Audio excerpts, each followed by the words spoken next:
بسم اللہ الرحمن الرحیم۔ السلام علیکم دوستو، میرا نام ہے دانیال اجمل اور آپ دیکھ رہے ہیں میرا یوٹیوب چینل۔ دوستو، دین اسلام ایک مکمل ضابطہ حیات، کمپلیٹ کوڈ آف لائف ہے۔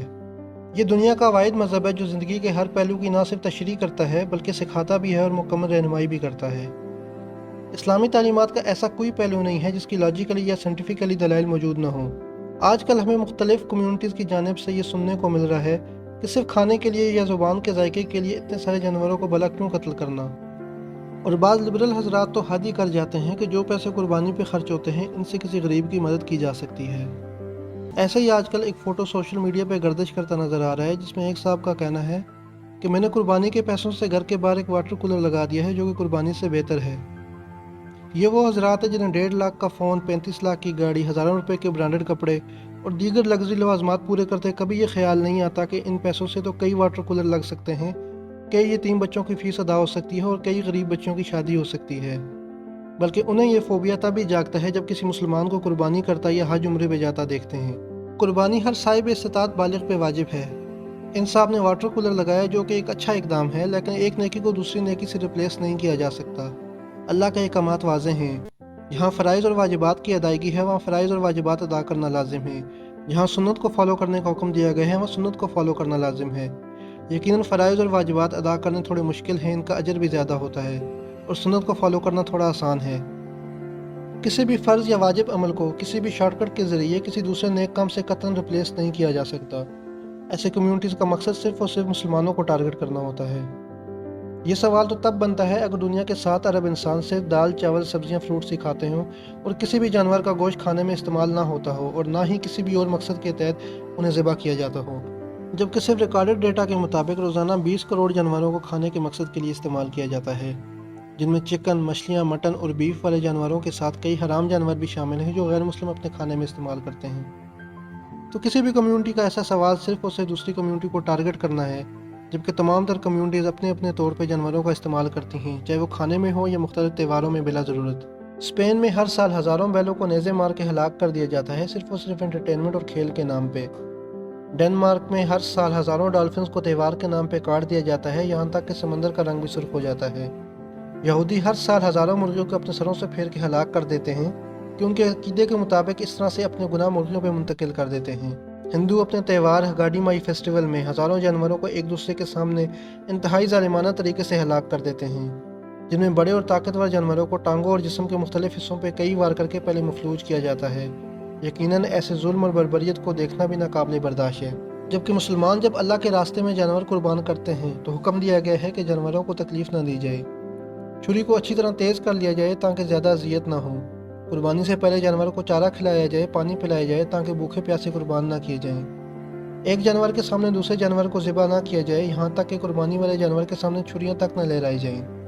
حلال طریقے سے جانور قربان کرنا سب سے کم اذیت طریقہ ہے۔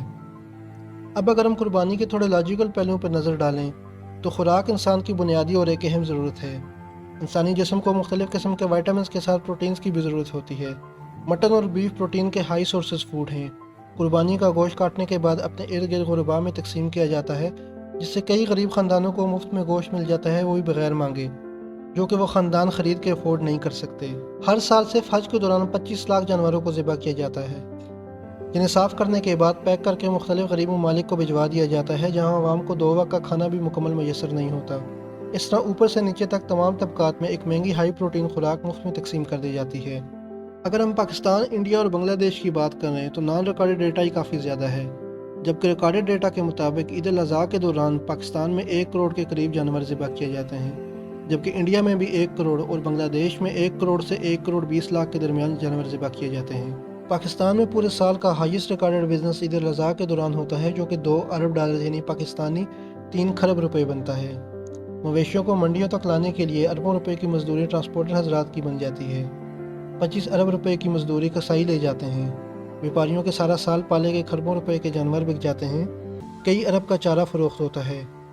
بیپاریوں کے اگلے سال کے لیے جانوروں کے خریدنے کی رقم کا بندوبست ہو جاتا ہے۔ ان کروڑوں جانوروں کی کھالیں یتیم خانوں، مدرسوں اور فلاحی اداروں کو مفت میں مہیا کی جاتی ہیں، جسے بیچ کے ان کے اگلے کئی مہینوں کے اخراجات کا بندوبست ہو جاتا ہے۔ وہی کھالیں جب فیکٹریز میں پہنچتی ہیں تو لاکھوں ملازمین کو کام ملتا ہے، کروڑوں کی تعداد میں پہننے کی اشیاء کی ضرورت پوری کی جاتی ہے۔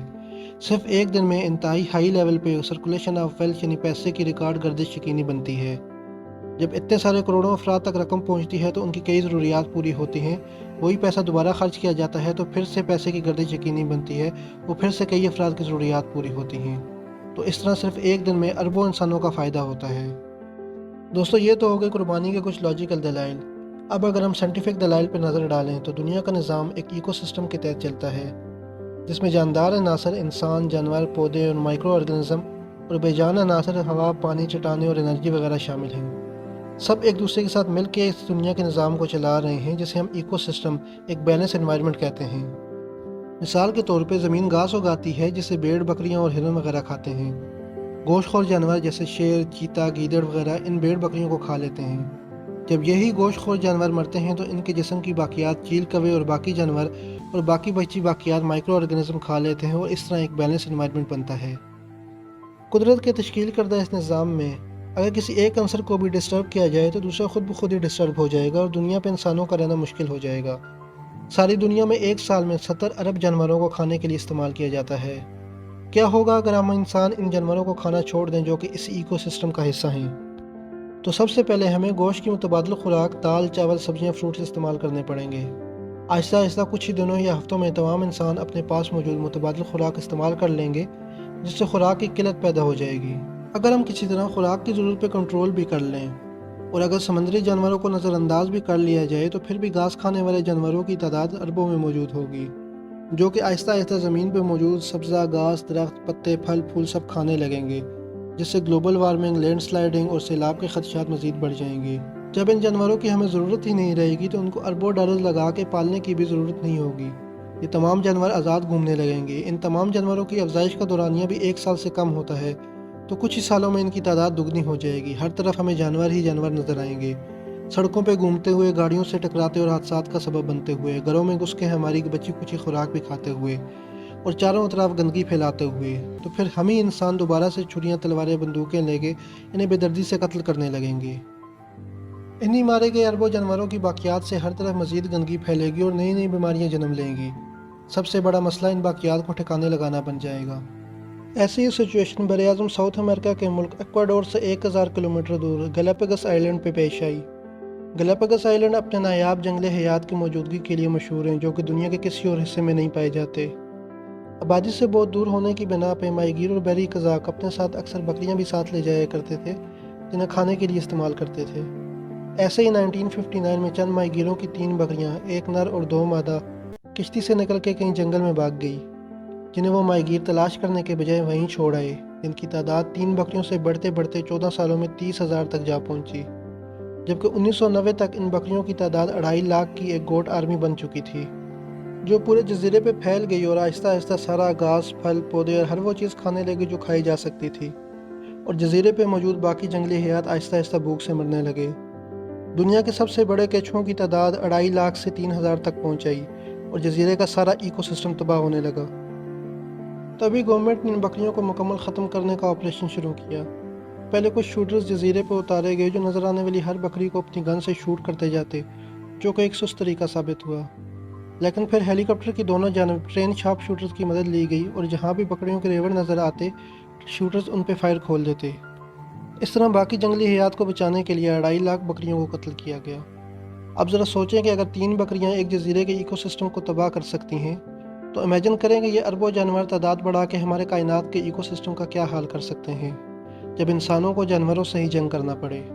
اور ساتھ ہی شکر ادا کریں اس ذات کا جس نے ہمیں دین اسلام ایک مکمل ضابطہ حیات دیا ہماری دنیا کے ایکو سسٹم کو بیلنس رکھنے کے لیے۔ آئی ہوپ کہ ویڈیو دیکھنے کے بعد آپ کو بہت کچھ نیا جاننے کو ملا ہوگا اور بہت سارے پوائنٹس کلیئر ہو گئے ہوں گے۔ مزید ایسی انفارمیٹیو ویڈیوز دیکھنے کے لیے چینل کو سبسکرائب کریں اور بیل آئیکن بھی دبا دیں۔ ملتے ہیں اگلی کسی انٹرسٹنگ ویڈیو میں، تب تک کے لیے اللہ نگہبان۔